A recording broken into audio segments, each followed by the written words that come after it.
county government ya Nandi tuliweka katika afya ili tupate wale waguzi ambao wanaendelea kuwatibu watu wetu na tupate dawa ili kazi ipate kuendelea katika sehemu.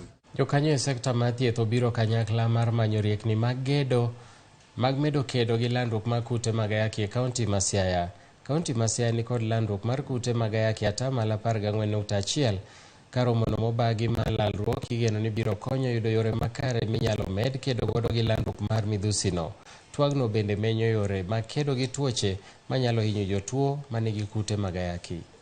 To look at the patients in our region, once you have a high viral load and then we call you treatment failure. No. 10 counties. Yes, high burden, but only 10.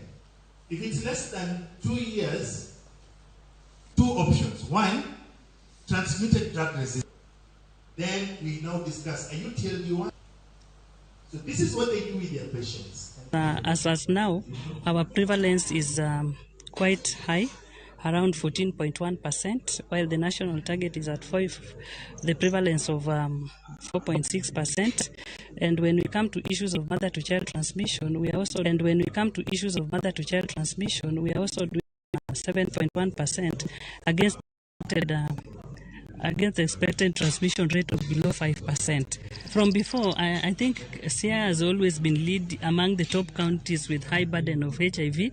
I think in the past it used to be around 24%, then it moved to 16%, but currently we are doing 14%, which as a county we think we have made tremendous strides towards reducing new HIV infections. The best weapon against HIV is medication.